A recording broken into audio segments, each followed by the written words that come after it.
வணக்கம். நம்ம சனி பெயர்ச்சி பலன்கள் பார்த்துட்டு இருக்கோம். மார்ச் 6ஆம் தேதி கும்பத்திலேருந்து சனீஸ்வர பகவான் மீனத்துக்கு பெயர்ச்சி அடைகிறார். அங்க 36 மாசம் ஒரு மீனத்துல இருக்க போறார். நிறைய பேருக்கு சனி பெயர்ச்சி அதாவது சொல்லுவா இல்லையா, பாத சனி, ஜென்ம சனி, அதுக்கப்புறம் கண்ட சனி, இந்த மாதிரியான சனிகள் எல்லாம் இவருக்கு கும்ப ராசிக்காரர்களுக்கு பாத சனி, மீன ராசிக்காரர்களுக்கு ஜென்ம சனி, மேஷ ராசிக்காரர்களுக்கு கண்ட சனி, இந்த மாதிரியான சனிகள் நடந்துட்டு இருக்கு. மற்றவர்களுக்கும் அஷ்டம சனி, அர்த்தாஷ்டம சனி, அந்த மாதிரி விதமா நிறைய சனீஸ்வர பகவானுடைய பார்வைக்கு தகுந்த மாதிரி இருக்கிற இடத்துக்கு தகுந்த மாதிரி நம்மளுடைய ராசிக்கு நம்ம பலன்கள் சொல்லிட்டு இருக்கோம். நிறைய பேர் பலன் சொல்லியாச்சு. நானும் சொல்றது அதே மாதிரியே தான் இருக்கும்னு இல்லை. நான் கொஞ்சம் நட்சத்திரங்களை வச்சு சாதக பாதக நட்சத்திரங்கள், அந்த நட்சத்திரத்தார வச்சு உங்களுக்கு ப்ரெடிக்ஷன் சொல்ல போறேன்.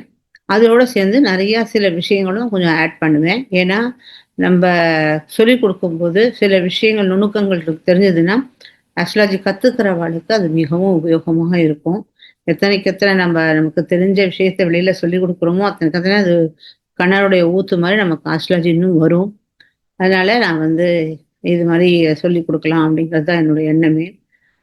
வந்து துலா ராசிக்காரர்களுக்கு 6ஆம் இடத்துக்கு சனீஸ்வர பகவான் போறார். சாதாரணமாக 6ஆம் இடத்துல சனீஸ்வர பகவான் இருக்கிறது மிக மிக ஒரு நல்ல விஷயம். ஓகே, அதுல என்னது கேட்டா உங்களுக்கு 4th Lord and 5th Lord, அதாவது சுகஸ்தானாதிபதி 6ஆம் வீட்டுக்கு போறார். அது திருக்கோணாதிபதினு சொல்லக்கூடிய பூர்வ புண்ணிய ஸ்தானாதிபதியான சனீஸ்வர பகவான் கும்பராசிக்குடையவர் மீனத்துக்கு போறார். அதே சமயத்துல மே மாசம் பயிற்சி அடைஞ்சு குரு பகவான் கடகத்துக்கு வர போறார். அவருடைய பார்வை உங்களுடைய 4ஆம் வீட்டுக்கும் பட போறது, உங்களுடைய 6ஆம் வீட்டுக்கும் பட போறது. ஸோ இதுல எவ்வளவு சுகம் இருக்கு, எவ்வளவு உங்களுக்கு பாதகம். நிஜமாவே 6ஆம் வீட்டுல இருக்கும்போது சனீஸ்வர பகவான் இருக்கும்போது உங்களுக்கு எதுவும் பிரச்சனை இல்லையா, இல்ல பிரச்சனை வருமா அப்படிங்கிறது தான் உங்களுக்கு முதல்ல விஷயம். முன்னாடி 5ஆம் இடத்துல இது வரைக்கும் உங்களுக்கு ஸ்ராத்த யோகம்னு சொல்லக்கூடிய சனீஸ்வர பகவானும் ராகு பகவானும் 2 பேரும் சேர்க்கையும் கிரக சேர்க்கை உங்களுடைய பூர்வ புண்ணிய ஸ்தானத்தை இருந்தது. 2 பேருமே ஆக்சுவலா பார்த்தா சொந்த வீட்டில் தான் இருக்கா. ஓகேயா, சனீஸ்வர பகவானும் சரி, ராகு பகவானும் சரி, அவருடைய சொந்த வீட்டில் தான் இருக்கா. ஆனாலும் இந்த யோகம்ங்கிறது கொஞ்சம் இதுதான். யார் யாரெல்லாம் காதலிச்சுட்டு இருந்தாலும் அவளுக்கெல்லாம் கொஞ்சம் ஒரு அடி கூட முன்னுக்கு போக முடியாம இருந்தது. ப்ரமோஷன்கள் நடக்காம இருந்தது. குழந்தைகள் பிறக்காத கொஞ்சம் இது இருந்தது, தடைப்பட்டு இருந்தது. ஸோ அது இது பொலிட்டிஷியனுக்கெல்லாம் ரொம்ப பெரிய நிறைய கஷ்டங்கள் அனுபவிச்சுட்டு இருந்தா. 5ஆம் இடத்துக்கு சிக்னிஃபிகேட்டர்னு பார்த்தா ரொம்ப பெரிய விஷயங்கள் நடந்திருந்தது. 4ஆம் இடம்னு பார்த்தா 4ஆம் இடத்துல ஒன்றும் உங்க ஜாதகத்துல 4ஆம் இடத்துல கிரகங்களுடைய சேர்க்கை, கிரக சேர்க்கை நிறைய பிளான்ட்டோட இருந்ததுன்னா அது வேற விஷயம். பட் கோச்சார பிரகாரம் இந்த 2 சேர்க்கையும் உங்களுடைய பூர்வ புண்ணிய ஸ்தானத்தில் நடந்ததுனால நீங்க நிறைய கஷ்டத்தை அனுபவிச்சிருந்தீங்க. இப்போ உங்களுக்கு அந்த கஷ்டத்துல இருந்து ஒரு முக்தி கிடைக்க போறது. இது எந்த மாதிரியான ஒரு விஷயம் நடக்க போகுது அப்படிங்கிறதெல்லாம், வீடு வாங்கணும், கார் வாங்கணும், சுகஸ்தானம், சுகம், அதாவது 4ஆம் வீட்டு கூடதுன்னா நம்ம சுகஸ்தானம். அங்கதான் நம்ம ராத்திரி வந்தா நிம்மதியா படுத்து தூங்குற ஒரு இடம் கேட்டா அது நம்ம வீடு தான். ஸோ அந்த வீட்டுல உங்களுக்கு வாங்கணும்னு ஒரு ஆசை. இப்படி இருக்கும்போது உங்களுக்கு ஏதாவது வீடு வாங்கும்போது உங்களுக்கு ரொம்ப ஈஸியா வீடு வாங்குவீள். கடன் ரொம்ப அழகா கிடைக்கும். ஏன்னு கேட்டேனாக்க அந்த 4ஆம் வீட்டுக்கு அதிபதியா 3ஆம் வீட்டுக்கு போயிட்டார். 3ஆம் வீட்டுக்கு போய் அங்க நம்ம தைரியமா நம்மளால இந்த கடன் அடைக்க முடியும் அப்படிங்கிற ஒரு தைரியத்தோட 3ஆம் வீட்டுக்கு போகும்போது உங்களுக்கு இந்த குருவோட பார்வை அதில் படும்போது, குருவோட பார்வை 4ஆம் வீட்டுக்கும் படுறது, 6ஆம் வீட்டுக்கும் படுறது. ஸோ லோன் எல்லாம் கரெக்டாக கிடச்சி நீங்கள் ஒரு கடன், ஏன்னா நம்ம சனீஸ்வர பகவான் நம்மளை கடனாளியும் ஆக்குவார் 6ஆம் இடங்கிறது. ஏன்னா ருணரோக சத்ருஸ்தான அதிபதி. அந்த கடன் நல்ல விதமான ஒரு கடனாக இருக்கும். நம்ம அன்னசரியாக வாங்கி நிறைய பேர் ஷேர் மார்க்கெட்லாம் கடனை வாங்கி எதை போட்டு கேட்டு பண்ணுறாலே அந்த மாதிரி இல்லாமல் ஒரு வீடை வாங்குறது, கார் வாங்குறதுனா கொஞ்சம் இது. ஏன்னா இது சனீஸ்வர பகவானா இருக்கிறதுனால சுகம் அப்படின்னா காரும் அதில் இன்வால்வ் தான் ஆகுது. அதில் நான் அவ்வளோ தூரம் சக்ஸஸ்ன்னு சொல்ல மாட்டேன். ஏன்னா இது வாகனத்தை குறிக்கல சனீஸ்வர பகவான்கிறவர். அதனால வீடு வாங்குறதுக்கு யார் ஆசைப்படுறாலோ அவளுக்கு கண்டிப்பாக வீடு வாங்குறதுக்கு இப்போ ஒரு நல்ல சான்ஸ் வருது. அதை நீங்க சீக்கிரமா அதை நல்லபடியா உபயோகிச்சுட்டா பயப்படாம நீங்க செய்யணும். பயம் போயிடும். ஏன்னாக்க உங்களுக்கு வந்து அங்கேயே 4லேருந்து பார்க்கும்போது அதுக்கு 3ஆம் இடத்துல தான் இப்போ சனீஸ்வர பகவான் போயிருக்கார். 4, 5, 6 அதுக்கு 3ஆம் இடம் இருக்கு. விரி விஜயஸ்தானத்துல தான் சனீஸ்வர பகவான் போய் அந்த 6ஆம் வீட்டுக்கு அதிபதியே வச்சு பார்க்கவும் வைக்கிறார். அதனால கொஞ்சம் தைரியமாக நீங்க வந்து பண்ணுவேன். பிஸ்னஸ் பண்ணதுக்கு கூட சான்ஸ் இருக்கு. உங்க அம்மா, உங்களுடைய கொஞ்சம் நீங்க இல்ல. இந்த பிஸ்னஸ் அப்படிங்கிறது வந்து உங்க அம்மா, அது மாதிரி இருக்கிறவா வந்து உங்களுக்கு பிஸ்னஸ் ஆரம்பிக்கலாம். ஸோ இது மாதிரி இருக்கு. அதே சமயத்தில் 5ஆம் வீட்டில் வந்து அதிபதியானவர் 6ஆம் வீட்டுக்கு போற. இது வந்து உங்க குழந்தைகள் சம்மந்தப்பட்டது, உங்க கல்யாணம் சம்மந்தப்பட்டது, உங்க கரியர் சம்மந்தப்பட்டது. ஸோ இப்போ வந்து அந்த தடங்கள் போகிறது, ப்ரமோஷன் கிடைக்கிறதுக்கு உங்களுக்கு தடங்கள் போகிறது. ஏன்னா இது ருணரோக சத்துஸ்தானாதிபதியை குருவும் பார்க்குற சனீஸ்வர பகவானே அங்கே போய் உட்காந்துட்டார். அவளுக்கு எல்லாம் ஒரு ஃபுல் ஸ்டாப் வைக்கிறார் சனீஸ்வர பகவான். ஸோ அதனால இது வந்து ஒரு பெரிய நல்ல விஷயம். என்னன்னு கேட்டால் சனீஸ்வர பகவான் முதல்ல புரிஞ்சுக்கணும். ஏன் இந்த மாதிரி 3, 6, 11ஆம் இடத்துலாம் வந்து சனீஸ்வர பகவான் இருக்கும்போது அது நல்லதுன்னு கேட்டோம்னாக்க, நம்ம கழுத்தை தான் நம்மளால கண்ணையோ தலையையோ நம்ம இஷ்டத்துக்கு அசைக்க முடியாது. இந்த கழுத்து எங்கெங்கெல்லாம் நம்ம உடம்ப நம்ம அசைக்க முடியுமோ, இது பண்ண முடியுமோ, பெண்ட் பண்ண முடியுமோ அந்த இடத்துல சனீஸ்வர பகவான் ஜாயிண்ட்ல எல்லாம் சனீஸ்வர பகவான் இருக்கார். ஸோ அந்த 3ஆம் இடத்துல சனீஸ்வர பகவான் இருக்கார். 6ஆம் இடம் நம்ம இடுப்பு குனிஞ்சு வேலை செய்யுன்னு சொல்லுவோம் இல்லையா, அந்த இடுப்பு 6ஆம் இடம். அதுக்கப்புறம் வந்து நம்ம காலை மடிச்சு முட்டியில மடிச்சு உட்கார முடியாது இல்லையா, ஸோ அது 11ஆம் இடம். இந்த மாதிரி 3, 6, 11ஆம் இடத்துல சனீஸ்வர பகவான் இருக்கிறது நமக்கு நல்லது அப்படின்னு சொல்றோம்.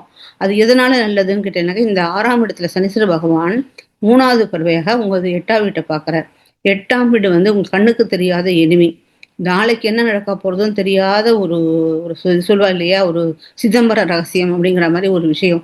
அது மாதிரி உங்களை யாராவது கவுக்கணும்னு இருந்தாலும் சரி, இல்லை உங்களுக்கு ஏதாவது கண்ணுக்கு தெரியாமல் திடீர்னு ஏதாவது ஒரு வியாதி வரப்போறதா இருந்தாலும் சரி, இல்லை எங்கேயாவது அடிப்படத்துக்கு சான்ஸ் இருந்தாலும் சரி, அதெல்லாம் சனீஸ்வர பகவான் பார்க்கும்போது அதெல்லாம் சுத்தமாக தகர்த்து எரிஞ்சுடுறார். அவருடைய பார்வை பட இடம் அது அவர் கெட்ட இடத்த போய் பார்க்கறதுனால அந்த கெட்ட இடத்துல நடக்கக்கூடிய உங்களுக்கு கெடுபலன்களை வந்து அவர் குறைக்கிறார். ஓகேயா? ஸோ அப்புறம் வந்து அவருடைய வந்து 6ஆம் இடத்துலேருந்து அவருடைய பார்வை வந்து உங்களுடைய 12ஆம் வீட்டை. அது வந்து உங்களுக்கு விரயத்தை உண்டு பண்ணுறது. உங்களை ஹாஸ்பிட்டலைஸ் ஆகுது, இல்லை தேவையில்லாமல் ஏதாவது கேஸில் மாட்டிக்கிறது. அதுக்கப்புறம் வந்து நிறையா மூதாதைகள் கொண்டு போய் நிறையா பேர் வந்து அந்த முதியவர்கள் இல்லத்தில் போய் உட்காந்துக்கிறா. இந்த மாதிரி எல்லாம் நம்ம கடைசியில் நம்ம ஹாஸ்பிட்டலைஸ் போகிறது. கடலில் 10ஆம் வீட்டுக்கு 12ஆம் வீட்டுக்கு காரகனே சனீஸ்வர பகவான் தான். ஏன்னா பாதத்தில் தான், நம்ம சரீரத்தில் பாதம் தான் 12ஆம் இடம். அங்கே தான் சனீஸ்வர பகவானே இருக்கார். ஸோ அதனால தான் செருப்பெல்லாம் வந்து எப்போவுமே பார்த்து போட்டுக்கோ, அவுக்கக்கூடாது, செருப்பு திருடக்கூடாது அப்படிலாம் சொல்லுவாங்கன்னா அடுத்தவாளுடைய சனி நம்ம வீட்டுக்கு வந்துடும் அப்படிங்கிறதுனால. ஸோ அந்த மாதிரி இடத்த அவர் பார்க்கும்போது உங்களுக்கு தேவையில்லாத விரயத்தை வந்து கெடுக்க இது பண்ணுறார், சரி பண்ணுறார். அதனால உங்களுக்கு எந்த விரயமும் வராது, உங்களுக்கு காப்பாற்றப்படுறது. அதுக்கப்புறம் அவருடைய 10வது பார்வையானது உங்களுடைய 3ஆம் வீட்டை விப்படுறது. உங்களுடைய இளைய சகோதரர்களோட, இளைய சகோதரிகளோட உங்களுக்கு பிணப்புகள் இருந்ததுன்னா அது சரியா போயிடும். வீரிய விஜயஸ்தானம் அது. வீரிய விஜயஸ்தானம்னா உங்களுக்கு கொஞ்சம் பயந்து கஷ்டப்பட்டு, ஐயோ இது செய்தால் என்ன செய்ய முடியுமோ, இதெல்லாம் செய்ய முடியாதோ, என்னால் இது ஐபிஎஸ் எக்ஸாம் எழுத முடியுமா, ஐஏஎஸ் எக்ஸாம் எழுத முடியுமா, ஏன்னா அது 3ஆம் இடம் வந்து உங்களுக்கு நம்ம டெஸ்ட் எக்ஸாம் கொடுக்குற ஒரு இடம் அது. நாட் ஒன்லி இது வந்து இங்கிலீஷ் மட்டும் கிடையாது, நம்மளோட நெய்பர்ஹுட் இருக்கு, நம்மளுடைய கழுத்து, த்ரோட்டு, அது மாதிரியான ஒரு விஷயம், காது, அதெல்லாம் இதை தான் சேர்றது. ஸோ காதில் ஏதாவது பிரச்சனை இருந்தது, இஎன்டியில் ஏதாவது பிரச்சனை இருந்ததுன்னா, இல்லை நெய்பர்களோட நமக்கு நிறையா சண்டைகள் வந்துட்டு இருந்ததுன்னா, இல்லை நம்மளால எக்ஸாம் எழுத தயாரி, நம்ம ஐயோ இந்த எக்ஸாம் எழுதுறமே, இப்போ நீட் எக்ஸாம் வருது, இல்லை ஐபிஎஸ் எக்ஸாம் வருது, ஐஏஎஸ் எக்ஸாம் வருது அப்படின்னு நீங்கள் எதுக்கெல்லாம் பயந்துன்றதில்லோ அந்த பயத்தெல்லாம் அவர் வந்து தகர்த்து எறிகிறார். அதனால நீங்கள் வந்து உங்களுக்கு இந்த பீரியட் மிகவும் அழகா இருக்கும். அப்போ இப்போ வந்து குரு பகவானை பற்றி நான் இப்போ குரு பயிற்சி கிடையாது, தனிப்பயிற்சி பற்றி தான் சொல்லிட்டு இருக்கேன். இவ்வளவு சொன்னாலுமே கூட உங்களுக்கு அந்த சனீஸ்வர பகவான் நிற்கிறார் இல்லையா, அவர் வந்து மீன ராசியில 36 மாசம் 3 நட்சத்திரங்கள் மேலதான் அவர் சஞ்சாரிக்க போறார். அந்த 3 நட்சத்திரங்கள்ல புரட்டாதி நட்சத்திரம், உத்திரட்டாதி நட்சத்திரம், ரேவதி நட்சத்திரம். இந்த நட்சத்திரங்கள் உங்களுக்கு சாதக தாரையா அப்படிங்கறது நம்ம முக்கியமா பார்க்கணும். அந்த சாதக தாரையா இருந்ததுன்னா நீங்க கவலையப்பட வேண்டாம். சப்போஸ் அது பாதக தாரையில போய் உங்க உட்காந்துட்டு இருந்ததுன்னா அது கூடிய பாதகம், அதாவது கொஞ்சம் ருண ரோக சத்துசானுங்கிறது கொஞ்சம் உங்களுக்கு திடம்னு கிளம்புறமா, எதுவுமே ஆகாதுன்னு சொன்னாலே மாமி ஆனா இது மாதிரி ஆயிடுத்து அப்படின்னு நம்ம சொல்றோம் இல்லையா, ஏன்னாக்க அந்த இடத்துல உங்களுடைய பாதகத்தாரை மேல அது போய் இருக்கும்போது அந்த பாதகத்தை கொடுக்கிறவர். ஏன்னா இது என்னது கேட்டா இன்னொரு விஷயமும் இதை நான் சொல்ல மறந்து போயிட்டேன். 6ஆம் வீட்டுக்கு அதிபதியான உங்களுக்கு வந்து குரு 10ஆம் இடத்துக்கு போயிருக்கார். ஆனா 2, 6, 10 அப்படிங்கிறது யாருன்னு கேட்டீங்கன்னாக்கா, உங்களுக்கு அர்த்த ட்ரெயின்து. அதனால உங்களுக்கு உங்களுக்கு தொழிலுக்கு ஒரு இது குடுக்குறாரு, ஊண்டுதல் குடுக்குறாரு. நீங்க இத்தன நாள் வேலையில இன்னும் செட்டில் ஆகலையே, இவன் வேலையில செட்டில் ஆகலையேன்னு சொன்னவாளுக்கு, வேலையில செட்டில்மென்ட் கிடைக்கும். ஏன்னா 6ஆம் வீட்டுக்கு அதிபதி 10ஆம் இடத்துக்கு போயிருக்கிறதால 10ஆம் இடத்துல அவர் எக்ஸால்ட்டா வேற ஆறாரு குரு. அப்படி எக்ஸால்ட்டா ஆகும்போது, உங்களுக்கு வேலைன்னா வேலை, சாதாரண வேலை கிடையாது. Logo Guru is the logo. அந்த symbol. Guru is the symbol.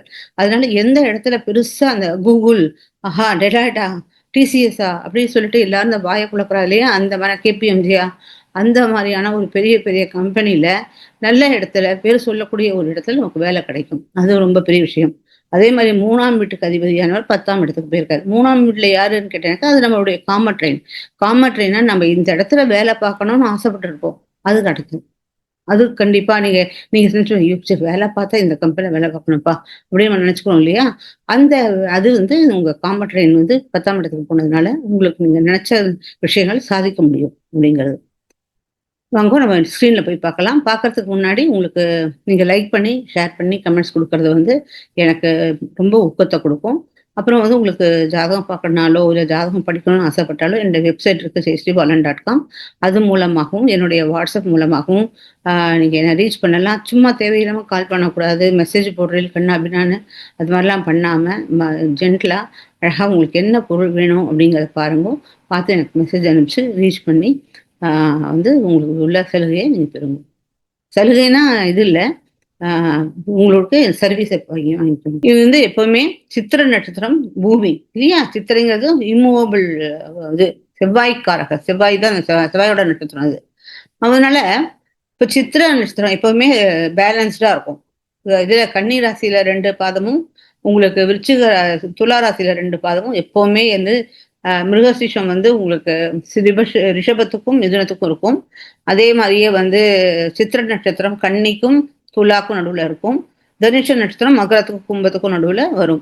So அது மாரி உங்களுக்கு வந்து இதுல 2 பாதம் 3ஆம் பாதமும், 4ஆம் பாதமும் துலால வருது. அதுக்கப்புறம் சுவாதி நட்சத்திரம் 4 பாதம் வருது. அப்புறம் விசாக நட்சத்திரம் உங்களுக்கு வந்து 3 பாதம் வருது. மீதி 1 பாதம் வந்து உங்களுக்கு விருச்சிக ராசிக்கு போய்டும் விசாகத்துது. ஸோ இப்போ சித்திர நட்சத்திரத்துக்கு என்னன்னா, சித்திர, தனிஷ்டா, மிருகசீஷம் இது 3மே இந்த இடத்துல இல்ல. ஓகேயா? இது 3மே உங்களுக்கு வந்து ஜென்ம நட்சத்திரம்.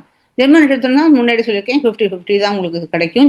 சாதாரணமாக நம்மளுடைய மூதாதையர்கள் வந்து ஜென்ம நட்சத்திரத்துல எதுவும் நல்ல காரியம் பண்ண மாட்டாங்க. சுவாதி நட்சத்திரம் அதாவது இந்த ராகுவோட நட்சத்திரம் இருக்கு இல்லையா? அது உங்களுக்கு சம்பத்தை குடுக்கும். ஆனா இந்த இடத்துல எந்த இதுவுமே இல்ல. ராகுவோட நட்சத்திரம் எதுவுமே இல்ல. உங்களுக்கு விபத்தை குடுக்கறது எதுன்னு கேட்டா, விசாகம், பூர்வ பத்திரபதா, புனர்வசு. பூர்வபத்திராங்கிறது யாருன்னு கேட்டா பூரட்டாதி நட்சத்திரம். இப்போ பூரட்டாதியில தான் உங்களுக்கு வந்து நீங்க எடுக்கிற முடிவு தவறான இதுல கொண்டு போய் முடிஞ்சிடும். அதனால நீங்க வந்து புரட்டாதி நட்சத்திரத்துக்கு இந்த குருவோட காயத்ரி சொல்றது ரொம்ப நல்லது. இந்த குருங்கிறத வந்து பார்த்தீங்கன்னாக்கா, இங்க மொத்தம் இந்த 36 மாசம் இல்லையா? 16 16 ஆ எத்தன 16 16 உங்களுக்கு வந்து 32. அப்புறம் 32ல இன்னும் ஒரு 4 மாசம் 36 மாசம். ஸோ இங்க இந்த இவருக்கு தான் ஒரு 4 மாசம் தான். மார்ச் 6ஆம் தேதி வரை ஏப்ரல், மே, ஜூன், ஜூலை இந்த 4 மாசம் தான் உங்களுக்கு ஜாஸ்தி கொஞ்சம் கஷ்டத்தையா இருக்கும். அவ்வளோ தூரம் எல்லாரும் சொன்ன அளவுக்கு உங்களுக்கு நல்ல பலன்களை நீங்க எதிர்பார்க்க முடியாது. ஏன்னா இந்த இடத்துல வந்து உங்களுக்கு இது வந்து உங்களுக்கு விபத்தை கொடுக்கக்கூடிய ஒரு நட்சத்திரம். இந்த நட்சத்திரத்துல நீங்க எந்த காரியமும் தற்சமயத்துல இது சனி வேற அங்க போய் உட்கார்ந்துருக்கிறதுனால, நீங்க தவிர்க்க வேண்டிய நட்சத்திரம் விசாக நட்சத்திரத்துல எந்த காரியமும் நல்ல காரியம் பண்ணக்கூடாது. புரட்டாதி நட்சத்திரம் பண்ணாதீங்க, புனர்வசு பண்ணாதீங்க. உங்களுக்கு அது சாதகமான நட்சத்திரம் கிடையாது. அப்புறம் உங்களுக்கு வந்து அனுஷ இது வந்து கேட்டா க்ஷேமத்தை கொடுக்குற நட்சத்திரம் வந்து அனுராதா. அதாவது அனுஷ நட்சத்திரம், உத்திரட்டாதி நட்சத்திரம், பூச நட்சத்திரம். இங்க உத்திரட்டாதி நட்சத்திரம் இருக்கு. நீங்க உத்திரட்டாதி நட்சத்திரம் சனீஸ்வர பகவானுடைய நட்சத்திரமாக இருந்தா கூட, இது வந்து மிகவும் உங்களுக்கு க்ஷேமத்தை கொடுக்கிறது. அப்புறம் உங்களுக்கு வந்து எது உங்களுக்கு வந்து டிஃபிகல்ட்டிய குடுக்கறது? உங்களுக்கு இப்ப நீங்க செய்யற விஷயத்துல தடங்கல குடுக்கறதுன்னு கேட்டீங்கன்னாக்க, ஜேஷ்டா நட்சத்திரம், ரேவதி நட்சத்திரம், ஆ ஆயில்ய நட்சத்திரம். இந்த ரேவதி நட்சத்திரம் இந்த இடத்துல இருக்கு. இந்த ரேவதி நட்சத்திரத்துல உங்களுக்கு கொஞ்சம் அவர் வந்து இந்த கடைசியில இருக்கிற ஒரு 16 மாசம் எடுத்த காரியத்துலலாம் ஏதாவது ஒரு தடங்கல ஒண்ணத்த குடுப்பார். அதுக்கு நீங்க புதன் காயத்ரி உங்களுக்கு நீங்க சொல்ல வேண்டியது என்னன்னா, குரு காயத்ரியும், புதனோட காயத்ரியும் நீங்க சொல்லும்போது, உங்களுக்கு அவ்வளோ ஒண்ணும் கஷ்டம் இது. ஏன்னா இது 6ஆம் இடங்கிறது ஒரு நல்ல இடம் தான். அதே சமயத்தில் உங்களுக்கு அது நடப்பு தசை விம்சோத்திரி தசை என்ன நடக்கிறது, என்ன புக்தி நடக்கிறது, இது வந்து எனக்கு காரக அவஸ்தா என்ன, உங்களுக்கு இது வந்து என்ன என்ன காரக இந்த இடத்துல இருக்கிற இந்த புரட்டாதி குருங்கிறவர் உங்களுடைய அவருக்கு என்ன போஸ்ட் இருக்கு உங்களுடைய ஜாதகத்துல, அதே மாதிரி ரேவதிக்கு புதனுக்கு என்ன போஸ்ட் இருக்கு அதெல்லாம் நீங்க பாத்துக்கணும். அது ரிலேட்டட்ல தான் உங்களுக்கு ஜாப்ல பிரச்சனை, அது ரிலேட்டட் விஷயத்துல தான் உங்களுக்கு பிரச்சனையே வரும். ஓகேயா? ஸோ இங்க ரேவதி நட்சத்திரத்துக்கு நீங்க சொல்லணும். அப்புறம் உங்களுக்கு வந்து சாதகத்தை சக்சஸை கொடுக்கறது எது கேட்டா மூல நட்சத்திரம், அஸ்வினி நட்சத்திரம், மக நட்சத்திரம். அப்புறம் உங்களுக்கு ஆக்சிடென்ட் இது மாதிரி உயிருக்கு வர்றது வந்து பூராடம், பரணி, இந்த பூர்வ பல்குனி, அதாவது பூர நட்சத்திரம். இந்த நட்சத்திரத்துல தான் நீங்க எதுவுமே இன்னைக்குமே எந்த காரியம் பண்ணக்கூடாது.